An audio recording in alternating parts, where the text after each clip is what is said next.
जो हमें मिला है वो एटम बॉम्ब है। मतलब एटम बॉम्ब है, फटेगा तो आप इलेक्शन कमीशन आपको दिखेगा नहीं हिंदुस्तान को। इलेक्शन कमीशन में जो भी ये काम कर रहे हैं, right from the top to the bottom, आप एक बात याद रखिए, आपको हम छोड़ेंगे नहीं। आप कहीं भी हो, रिटायर्ड हो, कुछ भी हो, जो हमें मिला है वो एटम बॉम्ब है। मैं राहुल जी से कहना चाहूंगा बहुत विनम्रता के साथ, अगर आपके पास सबूतों का एटम बम है तो उसका परीक्षण तुरंत कर डालिए। एटम बॉम्ब है, फटेगा तो आप इलेक्शन कमीशन आपको दिखेगा नहीं हिंदुस्तान। मैं तो राहुल जी से यही कहूंगा कि जल्दी से जल्दी एटम बम फोड़ दीजिए, विलंब मत कीजिए। एसआईआर के मुद्दे पर विपक्ष द्वारा संसद को बाधित किया गया है और कल नेता प्रतिपक्ष ने फिर से एक अनर्गल बयान दिया है और उन्होंने कहा है कि चुनाव आयोग द्वारा वोट चोरी को लेकर उन्होंने सबूतों का एटम बम तैयार किया है जो उनके पास है और किसी के पास नहीं है। ऐसा एटम बम उन्होंने तैयार किया है जो कि वह केवल उनके पास है और किसी के पास नहीं है। मैं राहुल जी से कहना चाहूंगा बहुत विनम्रता के साथ, अगर आपके पास सबूतों का एटम बम है तो उसका परीक्षण तुरंत कर डालिए। नमस्कार, आज 3 अगस्त 2025 है और दिल्ली की राजनीतिक हवा में एक अजीब सी बेचैनी है। एक तारीख 5 अगस्त अब सिर्फ एक दिन नहीं रह गई है बल्कि एक राजनीतिक भूचाल का केंद्र बन गई है।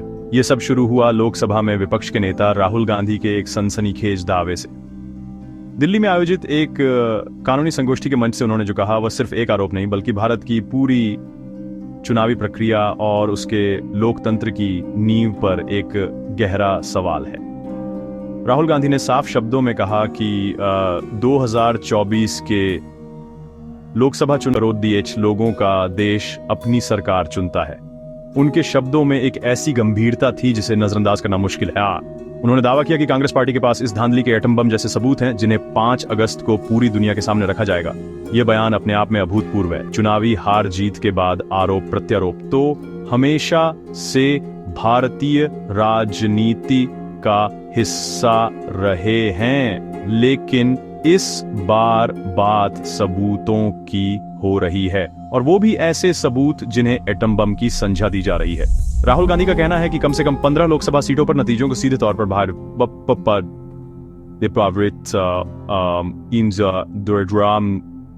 गया और उनका शक तो 70 से 100 सीटों तक जाता है। क्या यह सिर्फ एक राजनीतिक बयान है या इसके पीछे कोई ठोस आधार है?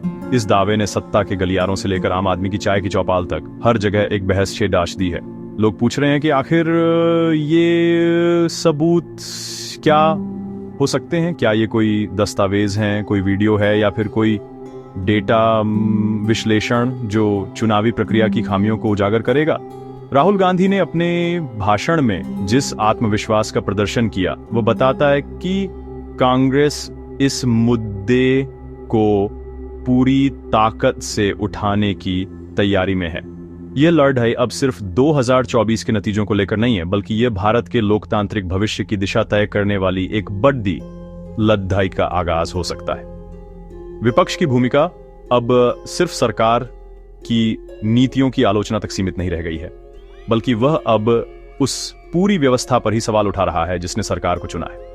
इस पूरे घटनाक्रम ने देश को 2 ध्रुवों में बांट दिया है। एक तरफ वो लोग हैं जो राहुल गांधी के दावों को गंभीरता से ले रहे हैं और मानते हैं कि इलेक्ट्रॉनिक वोटिंग मशीनों और चुनावी प्रक्रिया में पारदर्शिता की कमी एक वास्तविक समस्या है। दूसरी तरफ वो लोग हैं जो इसे कांग्रेस की हताशा और हार को स्वीकार न कर पाने की एक और कोशिश के रूप में देख रहे हैं। लेकिन इन सब के बीच एक आम नागरिक खड़ी रहा है जो बस यह जानना चाहता है कि क्या उसका वोट सुरक्षित है? क्या जिस लोकतंत्र का उत्सव वह हर 5 साल में मनाता है वह वाकई में निष्पक्ष है? 5 अगस्त की तारीख अब सिर्फ कांग्रेस या भाजपा के लिए नहीं बल्कि भारत के हर उस नागरिक के लिए महत्वपूर्ण हो गई है जो लोकतंत्र में विश्वास रखता है। राहुल गांधी के आरोप सिर्फ 15 सीटों पर धांधली तक ही सीमित नहीं है। उन्होंने अपनी तोप का मुंह सीधे चुनाव आयोग की तरफ मौद्दाश दिया है, जो भारत में निष्पक्ष चुनाव कराने वाली सबसे बड़ी संवैधानिक संस्था है। राहुल ने कहा कि चुनाव आयोग अब एक स्वतंत्र संस्था नहीं रहा, उसे पूरी तरह से HADDH लिया गया है और वह सत्ताधारी दल के इशारों पर काम कर रहा है। ये एक बहुत ही गंभीर आरोप है, क्योंकि यह उस अंपायर की निष्पक्षता पर सवाल उठाता है जिसके ऊपर खेल के नियमों को लागू करने की जिम्मेदारी है। अगर अंपायर ही किसी एक टीम के लिए काम करने लगे तो फिर खेल का कोई मतलब नहीं रह जाता। राहुल ने कहा कि भारत की चुनावी प्रणाली मृत हो चुकी है, जो लोकतंत्र के लिए एक खतरे की घंटी है। कांग्रेस अध्यक्ष मल्लिकार्जुन खड़गे ने भी राहुल गांधी के सुर में सुर मिलाते हुए चुनाव आयोग को मोदी जी की कठपुतली करार दिया। उन्होंने बिहार का उदाहरण देते हुए आरोप लगाया कि वहां लगभग 65 लाख वोटरों के नाम मतदाता सूची से गायब कर दिए गए, जो एक बहुत बड़ी साजिश की ओर इशारा करता है। राहुल गांधी ने कर्नाटक की एक विधानसभा सीट का जिक्र करते हुए बताया कि जब कांग्रेस ने अपने स्तर पर मतदाता सूची की जांच की तो 6,50,000 वोटरों में से 1,50,000 वोटर फर्जी पाए गए। ये आंकड़े अगर सच हैं तो ये चुनावी प्रक्रिया में एक बहुत बड़ी सेंध की तरफ इशारा करते हैं। विपक्ष का कहना है कि ये सब कुछ एक सोची समझी रणनीति के तहत किया जा रहा है ताकि विपक्ष को कमजोर किया जा सके। इन गंभीर आरोपों के जवाब में चुनाव आयोग ने भी अपनी प्रतिक्रिया दी।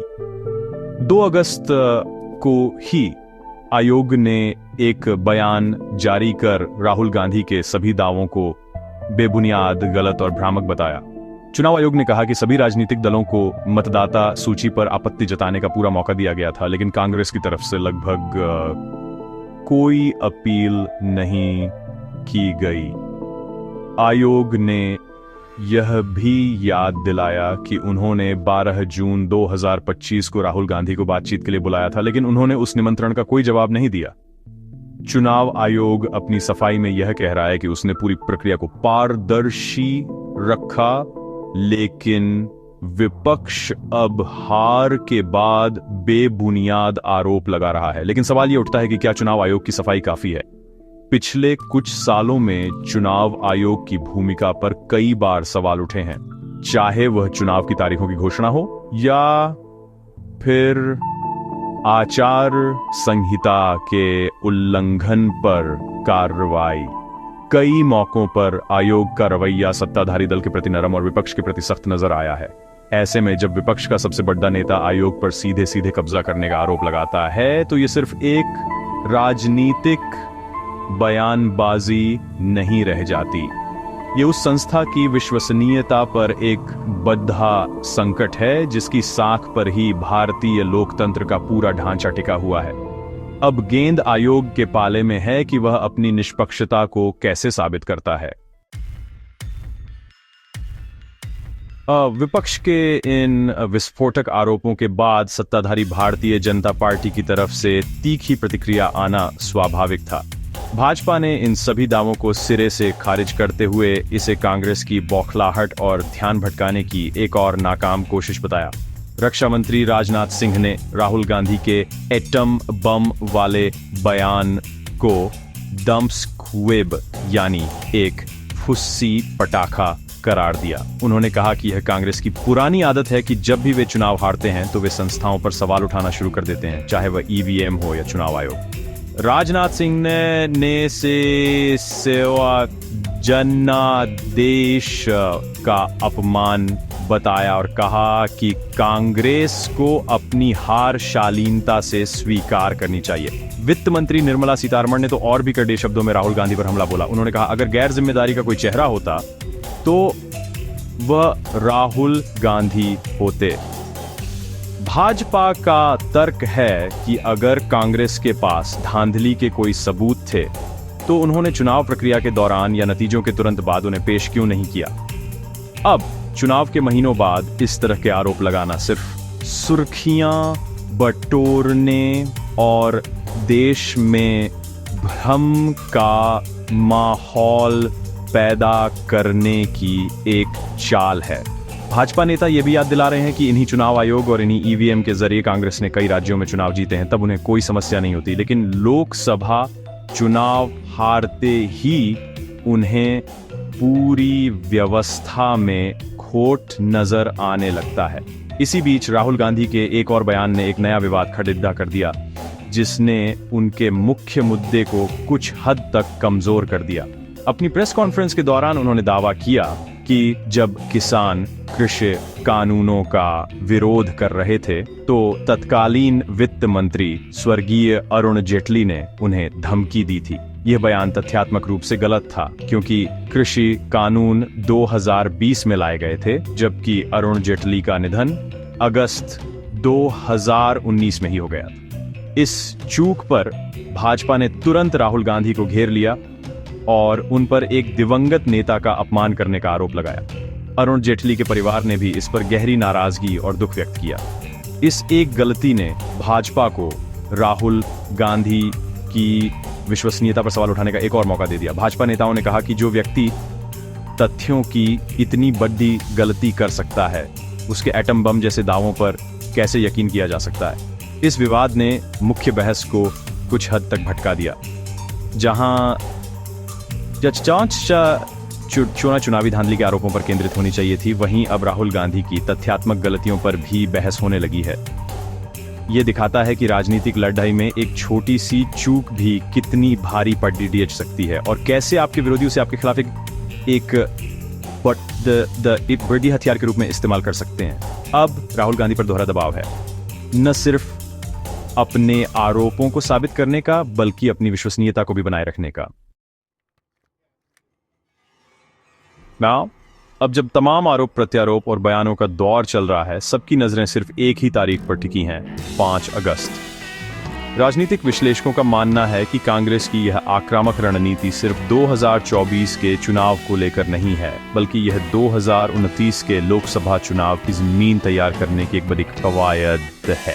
कांग्रेस लोकतंत्र की रक्षा को एक केंद्रीय मुद्दा बनाकर जनता के बीच जाना चाहती है और यह साबित करना चाहती है कि भाजपा के शासन में संवैधानिक संस्थाएं खतरे में हैं। ये एक ऐसी पिच है जिस पर खेलकर विपक्ष सरकार को घेरने की कोशिश कर रहा है, क्योंकि विकास और राष्ट्रवाद जैसे मुद्दों पर भाजपा को चुनौती देना मुश्किल साबित हुआ है। इन आरोपों का असली असर इस बात पर निर्भर करेगा कि 5 अगस्त को राहुल गांधी क्या सबूत पेश करते हैं। अगर वे सच में कोई ठोस, अकाट्य और चौंकाने वाले सबूत सामने लाते हैं जो ये साबित कर सकें कि चुनावी प्रक्रिया में जानबूझकर हेरफेर किया गया था, तो यह भारतीय राजनीति में एक भूचाल ला सकता है। ये न केवल 2024 के चुनाव की वैधता पर सवाल उठाएगा, बल्कि चुनाव आयोग जैसी संस्थाओं की विश्वसनीयता को भी तार तार कर देगा। इससे देश में एक बड़ा राजनीतिक और संवैधानिक संकट पैदा हो सकता है, जिसके दूरगामी परिणाम होंगे। यह सरकार की नैतिक वैधता पर भी एक बड़ा प्रश्न चिन्ह लगा देगा। लेकिन इसका दूसरा पहलू भी है।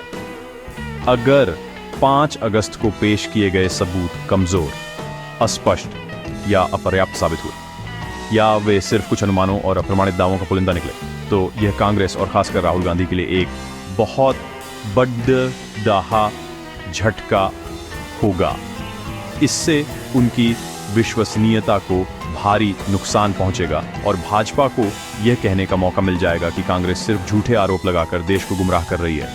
खोदा पहाद दाच निकली चूहिया वाली कहावत चरितार्थ हो सकती है, जिसके बाद जनता शायद भविष्य में उनके गंभीर आरोपों को भी गंभीरता से न ले। ये एक बहुत बड़ा राजनीतिक जुआ है जिसमें दांव पर बहुत कुछ लगा है। तो अब पूरा देश इंतजार कर रहा है, क्या राहुल गांधी का एटम बम सच में फटेगा या ये एक फुस्सी बम साबित होगा? क्या 5 अगस्त भारतीय लोकतंत्र के इतिहास में एक काले दिन के रूप में दर्ज होगा, या फिर यह विपक्ष की एक और नाकाम कोशिश के रूप में याद किया जाएगा? इन सवालों का जवाब अब बस कुछ ही घंटों की दूरी पर है।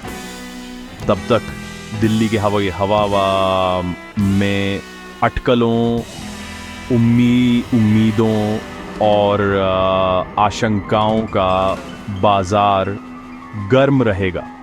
एक बात तो तय है, 5 अगस्त के बाद भारत की राजनीति शायद वैसी नहीं रहेगी जैसी आज है। जो भी होगा उसका असर देश के भविष्य पर पड़ेगा।